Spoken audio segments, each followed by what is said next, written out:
Hello, this is Joe Pearson, the Planning Environmental Services Manager, and this is a presentation for the proposed revisions to the Planning Commission rules and procedures for bylaws.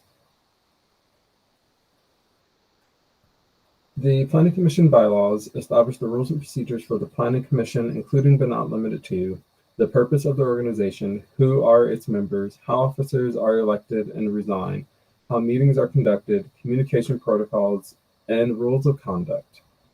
The Planning Commission has the ability to change their bylaws, provided that the bylaws are consistent with the Planning Commission's duties as outlined in the current bylaws. The Planning Commission's rules and procedures were last revised and adopted on July 18, 2019 to change the start time from 7 p.m. to 6 p.m. On April 15, 2021, the Planning Commission requested a study session to review the Planning Commission's rules and procedures regarding the role of subcommittees, amendments of rules and procedures, and other general revisions. The Rules and Procedures Subcommittee was created by the Planning Commission on May 20th, 2021. The subcommittee met 5 times between the Planning Commission meetings starting June 3rd, 2021 through August 5th, 2021.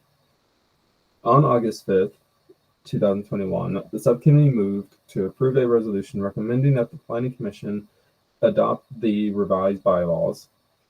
On August 19, 2021, the Planning Commission voted 6-0 with 1 commissioner absent to approve a resolution establishing the revised bylaws subject to approval by City Council.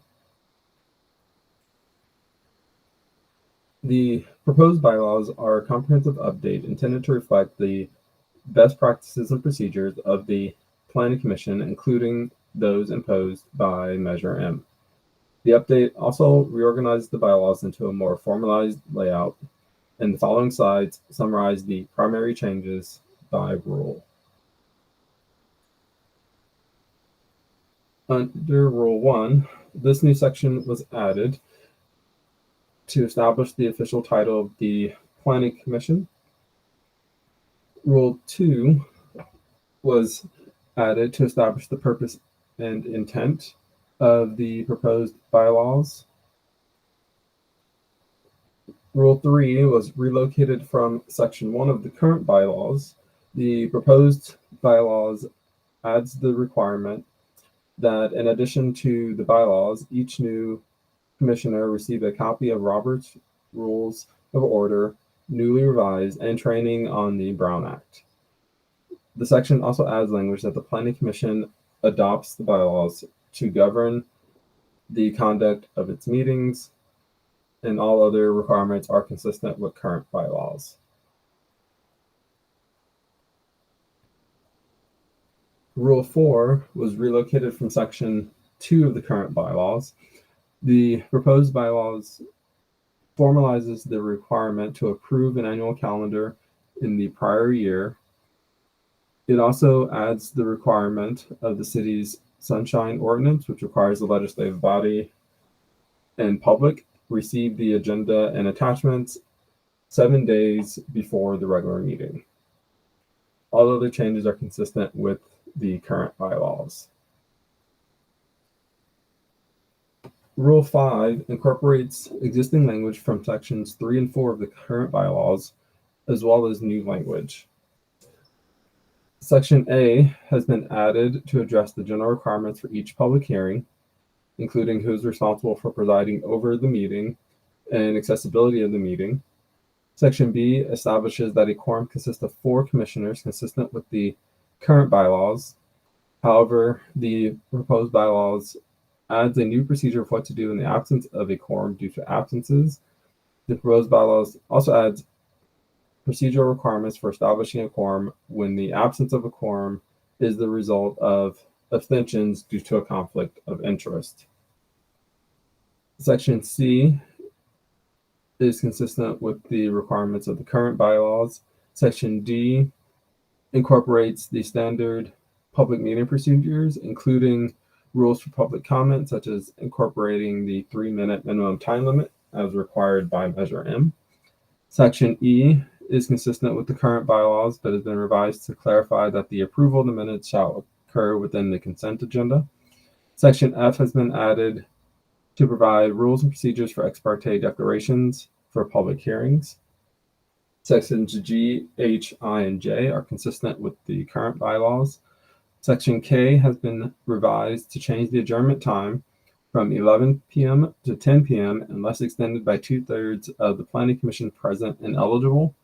This is consistent with the City Council procedures.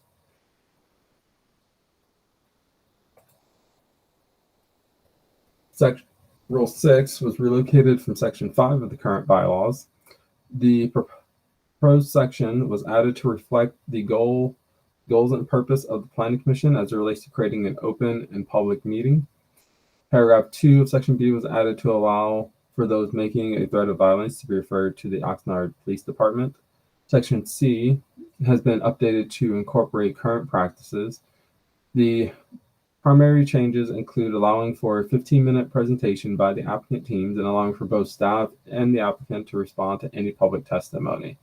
Sections D, E, and F are consistent with the current bylaws. And after further review by city staff, as I will go into later in this presentation, staff is recommending one change to the language due to concerns over potential conflict with the Brown Act. Rule 7 was relocated from Section 6 of the current bylaws. Section A is consistent with the current bylaws. Section B was revised to add limitations on font size, spacing, and page limits on written materials submitted for public comment. However, as with Rule 6, after further review by city staff is recommending the removal of some of these restrictions due to concerns over potential conflicts with the Brown Act. Rule 8 was relocated from Section 7 of the current bylaws. This section has been revised to include rules and procedures for the election of chair and vice chair. This section has also been revised to include procedures for unanticipated vacancy, which allows for the Planning Commission to vote in a replacement who would serve until the next regular election. Language has also been added to establish protocols for what to do in the event both the chair and vice chair are absent. Lastly, procedures for the removal of an elected officer by at least 2/3 of the Planning Commission when all members are present has also been added.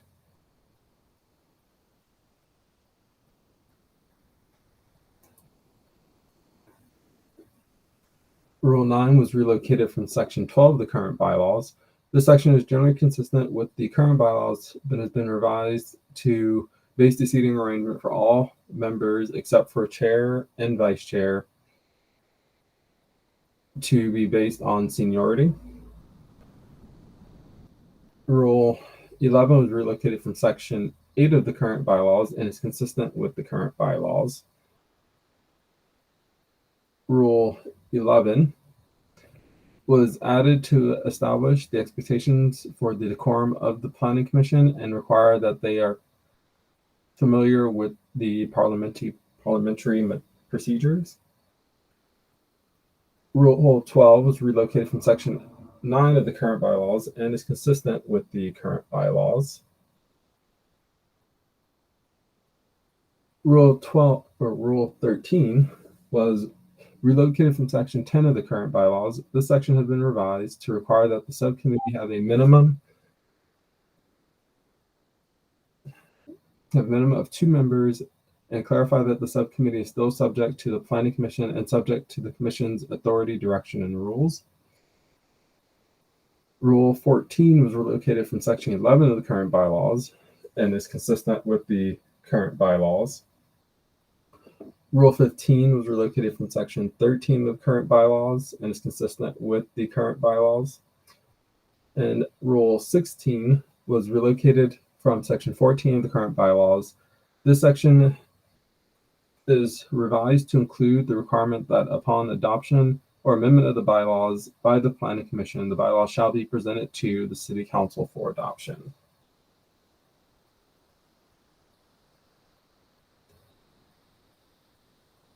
As previously noted, following approval by the Planning Commission, the bylaws were reviewed by the City of Oxnard Attorney's Office. As a result of that review, staff is recommending minor changes to Rules 2, 5, 6, and 7 to address minor cleanups and possible conflicts with other legal requirements, such as the Brown Act. The red lines of these changes are provided in attachment 3 of the staff report. As shown, many of the changes are minor in nature and do not alter the substance of the proposed bylaws. Two changes that do result in substantive changes are in Rule 6B1 and Rule 7B1. Under Rule 6B1, staff is recommending the following change as shown on the screen. The change allows that the person may be barred from further communication with the commission during that meeting or be required to leave the meeting room, but allows the option for the person to remain. Again, this is to remove a potential conflict with the Brown Act.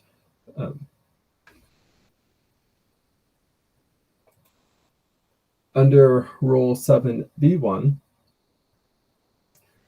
for similar reasons, staff is recommending that the following change occur: to remove the specific font, spacing, and page limitation changes, and allow for the public to provide the